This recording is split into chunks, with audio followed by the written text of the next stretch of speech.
I'm not accusing them of anything. I'm not saying they've done anything wrong. All I'm doing as an independent journalist and investigator is connecting dots and asking questions. So I just want to go on record that I'm not accusing any of these people of wrongdoing. I'm simply making connections here and asking questions. In HD, from the station that brings you more West Texas news. News West 9 at 10 starts now. New at 10, conspiracy theories have now been floating around for weeks about a military operation in West Texas. But what's really happening? Julia Dang went to find out. Jade Helm 15. That's what the United States Army is calling a large-scale military exercise. Special Operations Command will be training with other armed units beginning in July in 5 states, including Texas.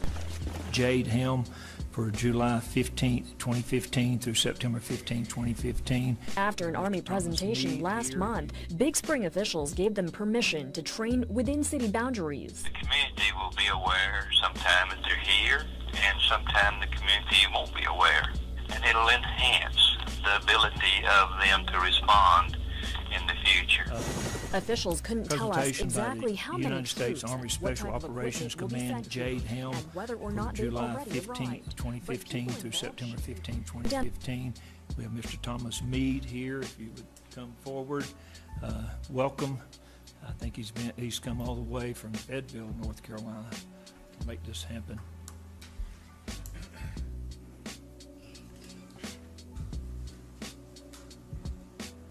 Thank you all very much for having me here this evening.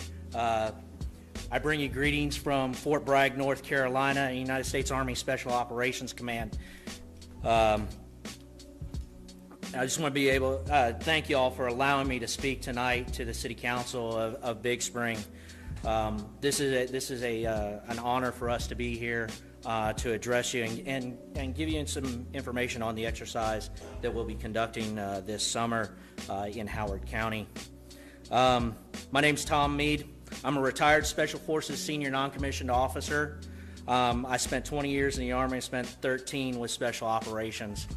I'm currently a contractor working for United States Army Special Operations Command as an operations planner and an exercise designer for the Jade Helm project. With me this evening I have Master Sergeant Tim Robinson. He's an active duty Green Beret with 3rd Special Forces Group out of Fort Bragg. Tim's helping us design this exercise to get it going, make sure it goes in the right direction. My purpose this evening, is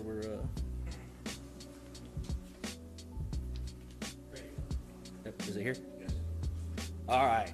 So my purpose here this evening is we are seeking written invitation and approval from local officials to conduct the realistic military training exercise within the jurisdiction of the city. This means we're out in the public, we're here in your communities. The RMT process was designed by United States Special Operations Command down in Tampa, Florida, by General Votel's staff. General Votel is the commanding general of Special Operations Command, who controls all of the special operators throughout the Department of Defense. But the most important thing is it ensures proper coordination between the Department of Defense and the local entities. Through the process, we're required, as I'm here tonight, is to receive or to ask for a letter of invitation from local officials, inviting us into your community to allow us to train our soldiers for the next fight that that they could encounter. We're not training for Afghanistan and Iraq, the things that we've done in the last 15 years. We're looking forward, and we want to make sure that these guys are trained properly. This is where we need the help of the local communities. We coordinate with all the local, state, and federal law enforcement. We've already been and we've coordinated with the police chief here in Big Spring. We've coordinated with Sheriff Parker already. We have coordinated up at DPS at the state level already. So everybody from a law enforcement aspect understands what the exercise is, and we want to make sure that we are completely plugged in with them to make sure they understand what's going on. We have a public affairs officer who does a complete public affairs review based off of the activities that we will occur. We do licensing agreements and memorandums of agreement and memorandums of use with landowners and local governments to allow us to do things on their property. The land use agreements that we do with the local public, we don't just come in to somebody's property, and we won't trespass on somebody's property without the agreement of that landowner. The licensing agreement truly allows us, or it releases liability from the landowner. And we do a full risk assessment and medical plan. We've already linked in with the hospital. We understand how they get the life flight. We also have medical personnel that will be on site to assist should anything happen. What is Jade Helm? Jade Helm is a challenging 8-week exercise. Truly, in this area, in the Martin and Howard County area, we're only going to be here for about 5 to 5.5 weeks. The 8 weeks comes in where it's the preparation and the planning that happens back in Florida and in the Mississippi area. The exercise is a joint military and interagency activity. What this means is we have units from every military service participating in the exercise with us. And we also have some of our interagency partners, such as the FBI, the DEA, and some of the other agencies assisting us and working with us in the exercise. The exercise is unconventional warfare. I'm going to explain that from 2 different angles. Number 1, conventional warfare. Conventional warfare, when you think of that, that is tanks on tanks, uniformed enemy on uniformed enemy, fighting in formation against each other. As you know, we don't normally fight that way. Our country doesn't fight battles. United States Army Special Operations Command, being the director of the exercise, desires to have a very rural area for us to be able to operate in. Because the last few years, these guys have, in Afghanistan and Iraq, they receive aerial resupply by helicopter about once a week. They live in buildings. They have connectivity to the internet to be able to talk to their command, but also to be able to talk to home. When they come out here to Martin and Howard County, they're not going to have those luxuries. In the scenario that we've built, they're going to have to operate outside of those normal support mechanisms and rely on the folks, the civilians that are in the area to be able to support them. We have a backside support element that actually will replicate that, but we also ask for, we can't do the exercise without the public's help. Things that we look for from that perspective is we look for people that are willing to be a role player, to just be someone who goes and gives a little nugget of information for them to build an intelligence picture to understand the scenario better and be able to operate better. We look for people that are willing to transport our guys because they have to move around in a clandestine manner. For example, in the back of a horse trailer in the middle of the night so nobody can see them. These are ways that they have to operate in foreign countries and when they're not supposed to be in those countries. We also look for landowners and business owners who would be willing to allow us to, on a landowner perspective, to be able to use their land, maybe live on their land, or to use a barn or an old barn to be able to conduct a meeting in the middle of the night for them to do planning with a higher command element. Shop owners to be able to use a back storeroom or a warehouse to do these types of meetings as well. But they also have to understand the socioeconomic aspects of areas and what support and how they can support that community as well through their operations. They have to be, they operate in and around communities because that's the way we operate throughout the globe. Ordinary citizens are the first ones to notice something that's different. And that, you know, it causes them to have to be that much more careful. The impact on the area. Throughout the exercise, throughout the 7 states, we'll have about 1,200 people that are participating in the exercise from all of DOD and our interagency partners. The footprint that we see here in Martin and Howard County is only about 60 people. Very small footprint. Not a lot of burden on the land. We've had some great Americans that are willing to allow us to use their property already between the 2 counties. And that physical impact is very low. The funding. At this time, I want to apologize for using somebody else's words in my original video and going off my interpretation of those words. The FBI's released the video. Anybody can go and watch the video and come up with their own conclusions. They can judge everything on themselves. I shouldn't have used somebody else's words. I should have just kept it to what I personally witnessed or what I personally seen. But I did. I used somebody else's words. I used my interpretation of what they were saying. And at this time, anybody can go look at the FBI video and come to their own conclusions, come make their own judgments. There again, I apologize for the people who feel they're misled. I shouldn't have used somebody else's words and recounted the story that way. Thanks. Very low. The funding that we see, these guys have to eat. We have to supply them. We have to have fuel. I have a backside support that will be driving trucks. I have specialty role players that come in, and I'll have to put them in lodging. We see between the 2 counties about $150,000 that'll be injected into your economy from those type of activities. For example, food. If my team says I need 50 pounds of potatoes, I'm not bringing those potatoes from Fort Bragg. I'm not bringing those from North Carolina. My guys will go to the grocery store, they'll purchase 50 pounds of potatoes, and then they will be appropriately put in an item or in a location to be recovered by the training unit. So we're going to buy those things here.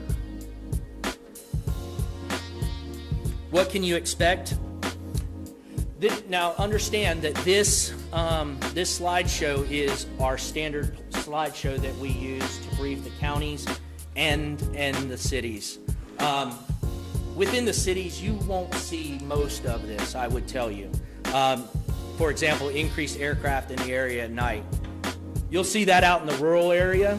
We have a resupply, an aerial drop that will occur, and then some paratroopers as well will jump into Martin County in early August. It won't happen within the city limits. Noise complaints. If my guys are noisy here in the city, they're really doing something wrong, is what I would tell you. That third bullet, conducting suspicious activities. That's where here in the city, we're looking at using the city from an aspect of conducting clandestine meetings within the city limits. There'll be no kinetic activity. There won't be gunfire going on. There won't be things like that. Our footprints within the cities are probably 5 to 6 people at the most when we do these meetings. Officials couldn't tell us exactly how many troops and what type of equipment will be sent here, and whether or not they've already arrived. But people involved shouldn't be hard to identify. They'll all be wearing an armband with a marking that identifies them as part of the exercise. People here in Big Spring tell us they've seen unusual military activity near the airport during the past few days. We drove around the area today for about an hour, but didn't see any of the tanks or troops viewers have called us about. If they have a legal reason to, no, it doesn't bother me. Mark Schaefer doesn't mind military presence in the area, as long as it's not on his property. If somebody comes through my backyard, I want to know it. Let's go, boys. Others believe the potential disruption of Jade Helm may be worth it. It's going to boost local economy as well, because you're going to have thousands of troops here buying groceries, the military is going to be buying fuel in the area. As for rampant rumors about Jade Helm somehow being behind Walmart closures, well, company, city, and military reps all say there's no connection. Reporting in Midland, Julia Dang, News West 9.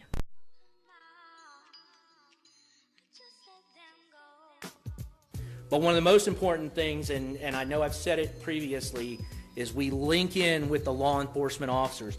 They know when and where we're conducting activity. That way we actually invite the police department to be near the activity. That way they're able to answer constituent calls on that. The other thing that we do is we brief that prior to the activity going on. That way the police chief can let the dispatch know that this is occurring, so that when they field phone calls from concerned citizens, they're able to meet that off or cut that off at the pass, so to say.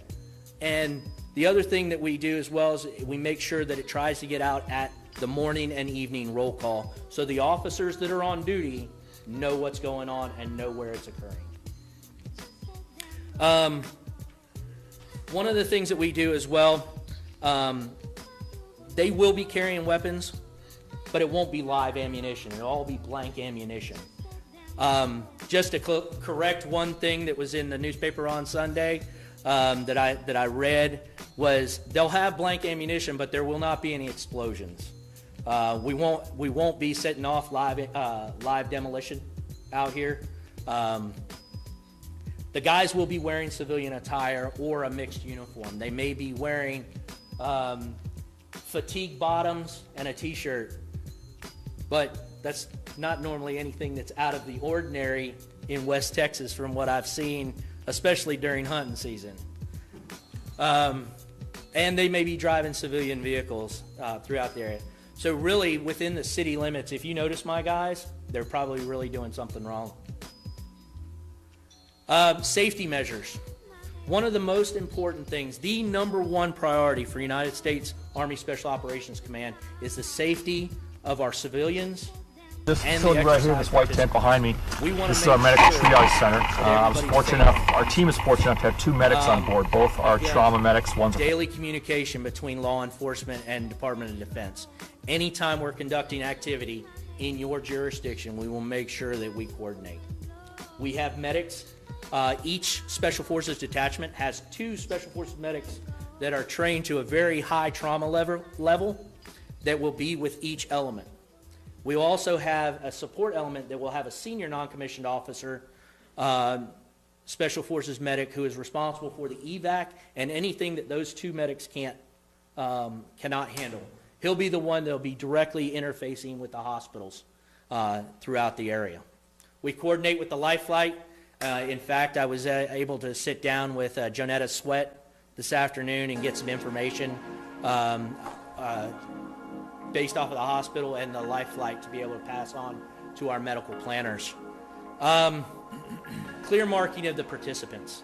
That, for us, that's one of the big things. We make sure that all of our guys have some type of marking that they'll all be wearing an armband with a marking that identifies them as part of the exercise.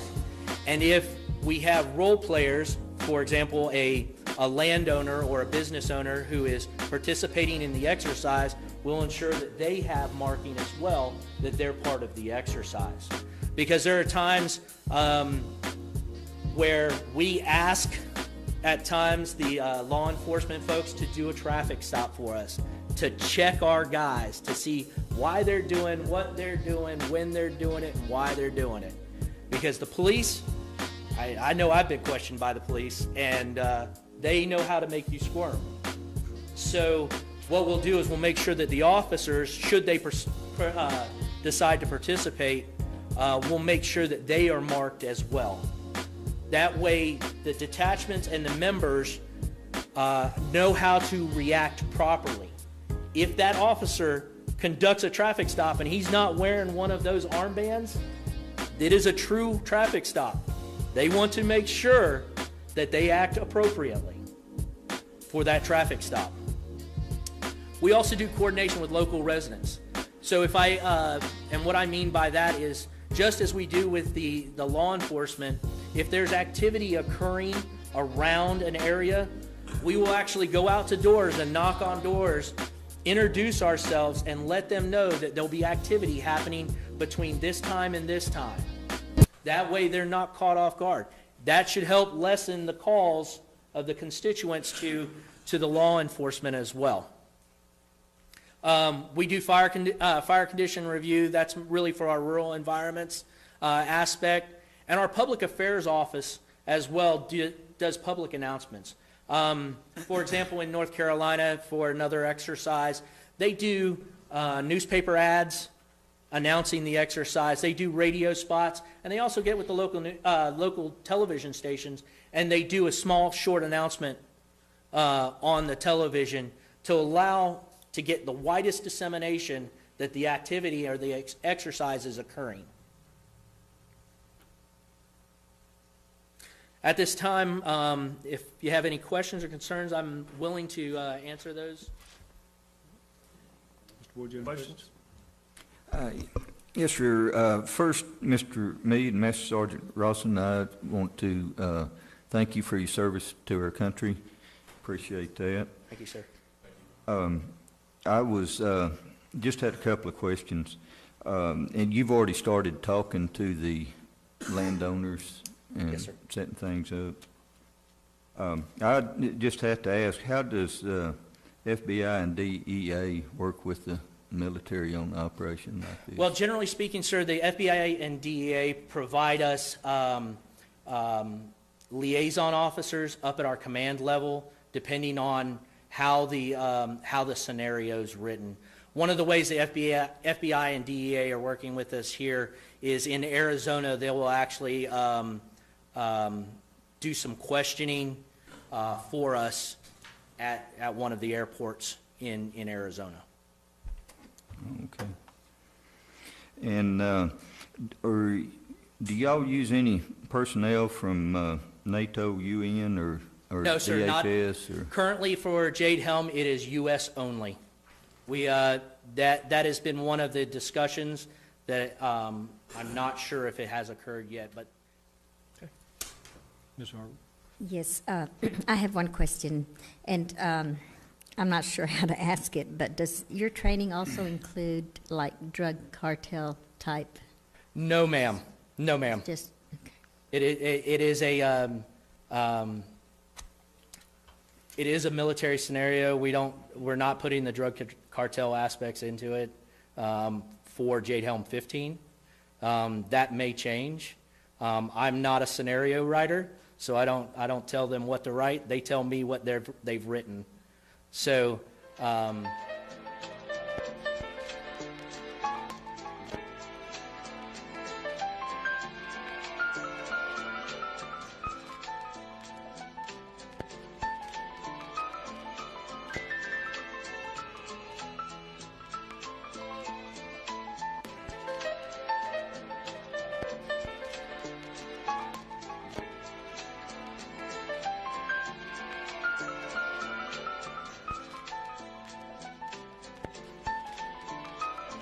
If I'll break an ankle on the ice, right. You know, or God forbid something much worse, whatever medical assistance they have there, I understand they have one Army 11 Bravo combat medic who can help out.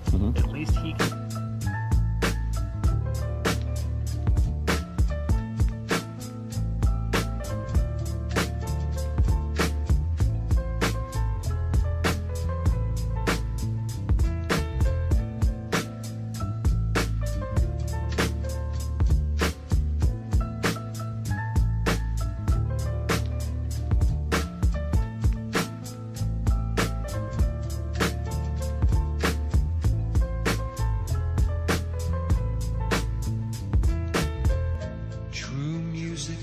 Always been built to last. Sometimes it takes a while. Recognition is Army 11 Bravo combat medic who can help out. At least he can get them stabilized enough to where it's something more serious. We can get them here and then get them home.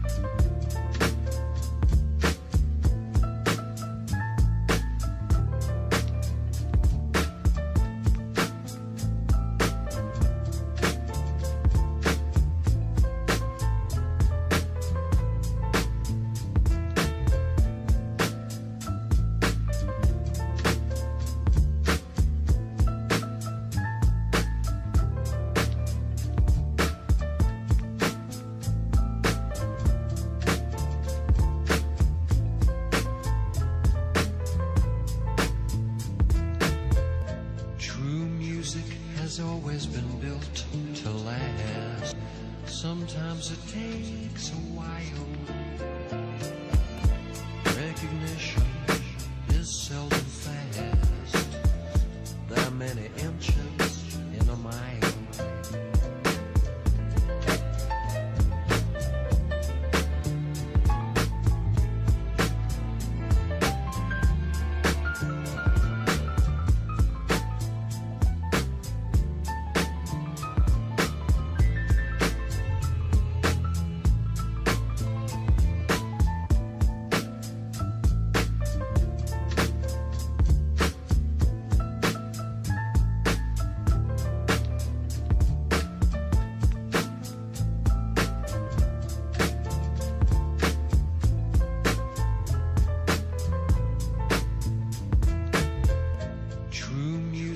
Has always been built to last.